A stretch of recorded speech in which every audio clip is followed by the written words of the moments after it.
বাংলাদেশ সহ বিশ্বব্যাপী সমস্যা করোনা ভাইরাস দিন দিন আরও ভয়াবহ ও শক্তিশালী হয়ে উঠেছে। কোনো উপসর্গ ছাড়াই এটি বিস্তার লাভ করছে মানবদেহে। প্রায় প্রতিদিনই আক্রান্ত এবং মৃতের সংখ্যা রেকর্ড করছে বাংলাদেশ। তাই ইউনিসেফের দেওয়া স্বাস্থ্যবিধি মেনে চলা, রোগ প্রতিরোধ ক্ষমতা বাড়ানো এবং দৈনিক কিছু সময় যাবৎ ব্যায়াম করা ছাড়া বিকল্প কোনো পথ নেই। কাজেই আমরা নিজেদের প্রয়োজনে বাসায় থাকব, নিরাপদ থাকব এবং অন্যকে নিরাপদে রাখব। বাসায় থাকতে বোরিং ফিল করলে সামাজিক দূরত্ব মেনে বাড়ির ছাদে যাওয়া যায়। মুক্ত বাতাস এবং সবুজের দিকে তাকালে মানসিক তৃপ্তি পাওয়া যায়। এটা মনোবিজ্ঞানীদের কথা। চলো বন্ধুরা, পরে ফিরে যাই। আজকের আলোচনার বিষয় মহাকর্ষ ও অভিকর্ষ অধ্যায়ের স্যাটেলাইট বা কৃত্রিম উপগ্রহ। প্রিয় শিক্ষার্থী, এই পর্যায়ে আমরা শিখব স্যাটেলাইট কি, কিভাবে একে মহাশূন্যে পাঠানো হয়, এটি মহাশূন্যে মিলিয়ে যায় না কেন। স্যাটেলাইট হচ্ছে কৃত্রিম উপগ্রহ যা মানব সৃষ্ট যান। সহজভাবে বলতে গেলে স্যাটেলাইট হচ্ছে একটি কৃত্রিম বস্তু যা তথ্য সংগ্রহের জন্য অথবা যোগাযোগের মাধ্যম হিসাবে পৃথিবী বা চাঁদ বা অন্য কোনো গ্রহের চারপাশের কক্ষপথে স্থাপন করা হয়। আমরা জানি চাঁদ পৃথিবীর চারদিকে ঘুরে, তাই চাঁদকে পৃথিবীর উপগ্রহ বলা হয়। আবার মানবসৃষ্ট যান যদি চাঁদের মতো পৃথিবী বা অন্য কোনো গ্রহের চারদিকে ঘুরে, তবে তাকে স্যাটেলাইট বা কৃত্রিম উপগ্রহ বলে। 2018 সালে মহাকাশে বঙ্গবন্ধু 1 স্যাটেলাইট উৎক্ষেপণের মাধ্যমে বাংলাদেশ মহাকাশ যাত্রায় নতুন সূচনা করে। বাংলাদেশের সকল স্যাটেলাইট চ্যানেল বঙ্গবন্ধু 1 স্যাটেলাইটের মাধ্যমে সম্প্রচার করা হয়। অদূর ভবিষ্যতে আমরা আরও নতুন নতুন স্যাটেলাইট উৎক্ষেপণের মাধ্যমে মহাকাশ যাত্রার ব্যাপকভাবে অংশগ্রহণ করব। কিভাবে একে মহাশূন্যে নেওয়া হয়? রকেটের মাধ্যমে মূলত স্যাটেলাইটকে মহাশূন্যে নেওয়া হয়। পৃথিবীর অভিকর্ষ পার হতে রকেটকে ঘন্টায় 24,039 মাইল ত্বরণে ছুটতে হয়। পৃথিবীর অভিকর্ষ পার হবার পর এক পর্যায়ে রকেটগুলো আলাদা হয়ে যায়। শূন্যে মিলিয়ে যায় না কেন? একে নির্দিষ্ট উচ্চতায় নিয়ে ভূমির সমান্তরালে রেখে এমন বেগ দেওয়া হয় যাতে ঘূর্ণনের কারণে সৃষ্ট কেন্দ্র বিমুখী বলের মান কেন্দ্রমুখী বলের মানের সমান হয়। এখানে অভিকর্ষ বল কেন্দ্রমুখী বলের যোগান দেয়। আবার মহাশূন্যে বাতাসের বাধা নেই, তাই নিউটনের সূত্রানুসারে আমরা জানি বাধাহীন অবস্থায় স্থির বস্তু চিরকাল স্থির থাকে এবং গতিশীল বস্তু সুষম গতিতে চলতে থাকে। যেহেতু মহাশূন্যে বাতাসের বাধা নেই, তাই স্যাটেলাইটকে নির্দিষ্ট উচ্চতায় নিয়ে ভূমির সমান্তরালে নির্দিষ্ট বেগে ছেড়ে দিলে এটি বিনা জ্বালানিতে ওই বেগে ঘুরতে থাকে। তো চলো বন্ধুরা, একটি ভিডিও চিত্র দেখে আসি। আমরা পূর্বেই জেনেছি স্যাটেলাইট হলো একটি কৃত্রিম উপগ্রহ যা মানব সৃষ্ট যান। এখানে একটি স্যাটেলাইটকে কিভাবে মহাশূন্যে নেওয়া হয় তা দেখানো হয়েছে। রকেটের মাধ্যমে মহাশূন্যে স্যাটেলাইটকে নেয়ার সময় এক পর্যায়ে রকেটগুলো আলাদা হয়ে যায়। এরপর এর দ্বিতীয় অংশ খুলে যায়। সর্বশেষ ধাপে স্যাটেলাইটটিকে নির্দিষ্ট উচ্চতায় ভূমির সমান্তরালে নির্দিষ্ট বেগ দেয়ায় এটি একই বেগে পৃথিবীর চারদিকে পরিভ্রমণ করে।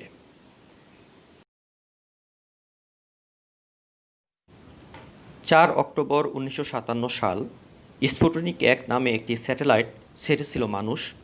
এরপর থেকে বর্তমান সময় পর্যন্ত 8,000-এরও বেশি স্যাটেলাইট মহাশূন্যে ছাড়া হয়েছে। স্যাটেলাইট পৃথিবী থেকে সাধারণত 2,000 কিলোমিটার উপরে অবস্থান করে। এই স্থানকে লোয়ার আর্থ অরবিট বলে। স্যাটেলাইটের মাধ্যমে আমরা TV signal, weather report, GPRS, ইত্যাদি ব্যবহার করছি। স্পেসে ঘূর্ণায়মান স্যাটেলাইটগুলোর একটি সময়সীমা থাকে যা পরবর্তীতে ইনঅ্যাক্টিভ হয়ে যায়, আর ইনঅ্যাক্টিভ হওয়ার কারণে কানেকশন বিচ্ছিন্ন হয়, আর এই স্যাটেলাইটটি অন্য একটি স্যাটেলাইটের সাথে ধাক্কা লেগে বিস্ফোরণ ঘটায় এবং অনেক স্পেস ডিভাইসের জন্ম দেয়, যা খুব দ্রুত গতিতে পৃথিবীর চারদিকে পরিভ্রমণ করে। আজ পর্যন্ত যত স্যাটেলাইট পাঠানো হয়েছে তার 2/3 ধাক্কা লেগে ডিস্ট্রয় হয়েছে এবং প্রায় 10 কোটি স্পেস ডিভাইসের সৃষ্টি করেছে। আবহাওয়ার সংবাদ নিয়ে থাকা স্যাটেলাইট পৃথিবীর লোয়ার আর্থ এ ঘুরে বেড়ায় এবং সেম রিজনে 600-রও বেশি স্যাটেলাইট ঘুরে বেড়াচ্ছে। বর্তমানে প্রায় 1500-র বেশি ডেড স্যাটেলাইট পৃথিবীর লোয়ার আর্থ অরবিটে ঘুরে বেড়াচ্ছে। স্পেস ডিভাইসের কারণে প্রতি বছর একটি করে অ্যাক্টিভ স্যাটেলাইট ইনঅ্যাক্টিভ হচ্ছে। স্পেস ডিভাইস বেড়ে চললে তাতে পৃথিবী খুব দ্রুত ক্যাসলার সিনড্রোমে পৌঁছে যাবে, যা ডোনাল্ড জে ক্যাসলর 1974 সালে বলেছেন। অর্থাৎ স্পেস ডিভাইস পৃথিবীর লোয়ার আর্থ অরবিটে অতিমাত্রায় বেড়ে গেলে কোনো স্যাটেলাইটকে আর মহাশূন্যে পাঠানো যাবে না।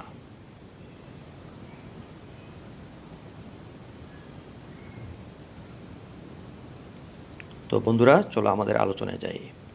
বন্ধুরা, এ পর্যায়ে আমরা স্যাটেলাইটের বেগ, পর্যায়কাল এবং উচ্চতা নির্ণয়ের রাশিমালা সম্পর্কে আলোচনা করব। এখানে একটি চিত্র দেখানো হয়েছে। পৃথিবীর চারপাশে একটি স্যাটেলাইট একটা নির্দিষ্ট কক্ষপথে পরিভ্রমণশীল। স্যাটেলাইটের ভর হচ্ছে স্মল এম, তার বেগ হচ্ছে ভি, পৃথিবীর ভর ক্যাপিটাল এম, পৃথিবীর ব্যাসার্ধ ক্যাপিটাল আর, আর ভূপৃষ্ঠ থেকে স্যাটেলাইটের যে উচ্চতা সেটা হচ্ছে এইচ। সুতরাং পৃথিবীর কেন্দ্র থেকে স্যাটেলাইটের উচ্চতা আর সমান আর প্লাস এইচ। পৃথিবীকে প্রদক্ষিণরত স্যাটেলাইটটি কেন্দ্র বিমুখী বল প্রয়োগ করে, কারণ আমরা জানি বৃত্তাকার পথে কোনো বস্তু, ঘূর্ণনশীল কোনো বস্তুর উপর কেন্দ্র বিমুখী বল প্রযুক্ত হয়। সুতরাং এই ক্ষেত্রে আমরা সেই কেন্দ্র বিমুখী বলের যে রাশিমালা সেখান থেকে পাবো F1 সমান M V square by R সমান M V square by R plus H. Equation number 1। আবার স্যাটেলাইটটি উপর পৃথিবীর একটি আকর্ষণ বল রয়েছে যাকে বলা হয় অভিকর্ষ বল। এই অভিকর্ষ বল কেন্দ্রমুখী বলের যোগান দেয় এবং এই অভিকর্ষ বলের রাশিমালাটি আমরা পাবো F2 সমান G M M by R square. এটিকে আমরা লিখতে পারি G M M by R plus H whole square. Equation number 2। যেহেতু এই ক্ষেত্রে কেন্দ্রমুখী এবং কেন্দ্র বিমুখী উভয় বলের মান সমান, সেহেতু আমরা লিখব যে F1 সমান F2 or m v square by R plus H সমান G M M by R plus H whole square. আমরা এখানে কাটাকাটি করার পর যেটি পাবো v স্কয়ার সমান G M by R plus H और v সমান root over G M by R plus H. এটি হচ্ছে স্যাটেলাইটের বেগের রাশিমালা।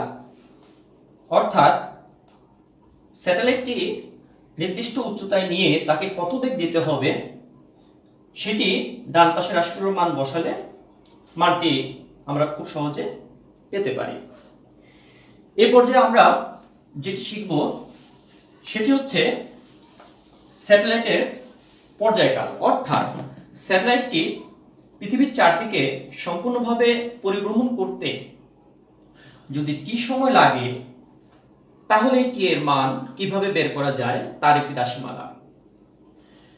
আমরা স্যাটেলাইটের রৈখিক ভরবেগকে লিখতে পারি রৈখিক ভরবেগ ভি সমান ওমেগা আর। আমরা জানি ওমেগা মানে টুয়াইস পাই ডিভাইডেড টি ইন্টু আর, और टी সমান টুয়াইস পাই ডিভাইডেড ভি, আর এর পরিবর্তে আমরা লিখব আর প্লাস এইচ। তোমরা এখানে খেয়াল করো টি সমান 2 pi R plus H divided V. তো ভির মান যদি আমরা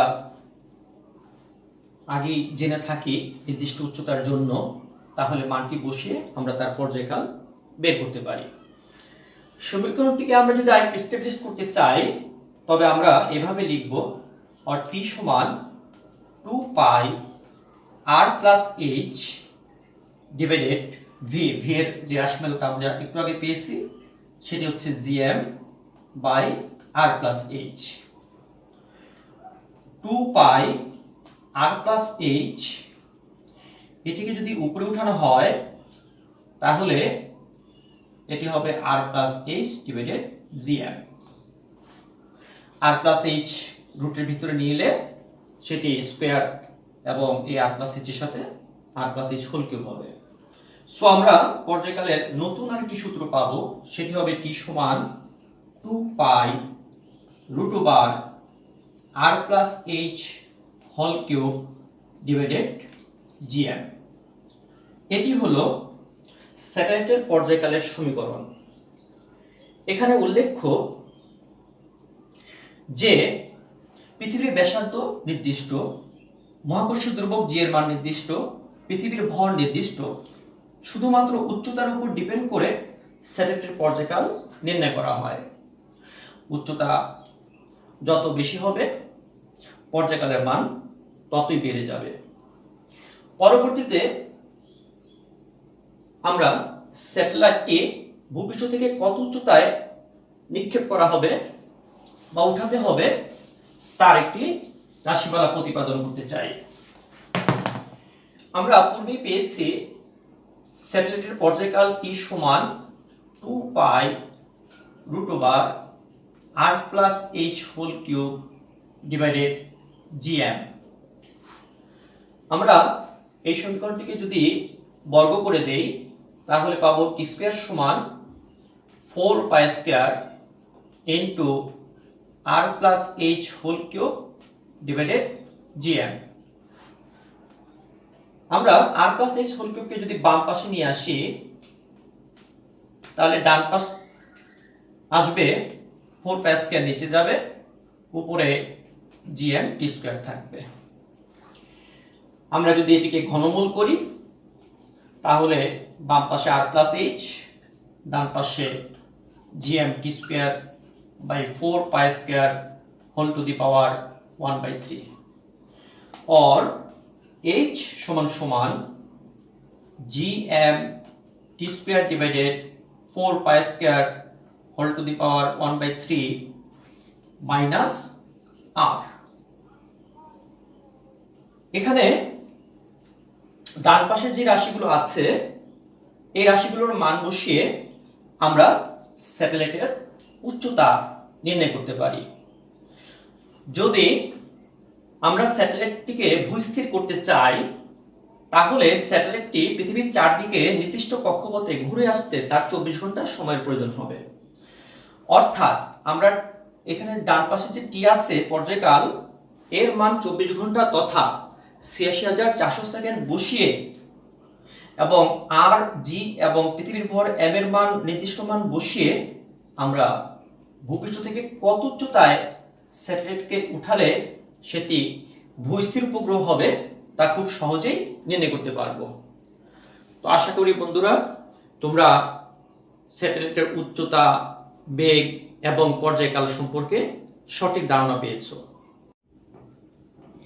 শিক্ষার্থী বন্ধুরা, এই পর্যায়ে আমরা শিখব স্যাটেলাইটটিকে s মিটার উচ্চতায় উঠিয়ে সেখানে মুক্তিবেগের সাথে স্যাটেলাইটের বেগ এবং প্রক্ষেপণ বেগের কি সম্পর্ক রয়েছে। তো তোমরা একটি চিত্র লক্ষ্য করো। এখানে একটি পৃথিবী চিত্র দেখানো হয়েছে। পৃথিবী থেকে s মিটার উচ্চতায় একটি স্যাটেলাইট স্থাপন করা হয়েছে। এখানে প্রক্ষেপণ বেগ হচ্ছে v, স্যাটেলাইটের বেগ হচ্ছে vs এবং ওই উচ্চতায় মুক্তি বেগের হচ্ছে ve। আমি এখানে কয়েকটি পথ অঙ্কন করেছি। 1 নম্বর পথ, 2 নম্বর পথ, 3 নম্বর পথ, 4, 5 এবং সর্বশেষ 6 নম্বর পথ। প্রথমত 1 নম্বর পথে স্যাটেলাইটটি দেখা যাচ্ছে পৃথিবীতে ফিরে আসবে। এটি তখনই হবে যখন v is less than vs, তথা প্রক্ষেপণ বেগের মান যদি স্যাটেলাইটের বেগের থেকে খুবই ক্ষুদ্র হয়, তবেই স্যাটেলাইটটি 1 নং পথে ভূপৃষ্ঠে ফিরে আসবে। পরবর্তীতে যদি এমন হয় যে v is less than vs, তথা স্যাটেলাইটের বেগের মান যদি প্রক্ষেপণ বেগের মান থেকে বড় হয়, তাহলে স্যাটেলাইটটি 2 নম্বর পথে পৃথিবীর খুব কাছ দিয়ে উপবৃত্তাকার পথে পরিভ্রমণ করবে।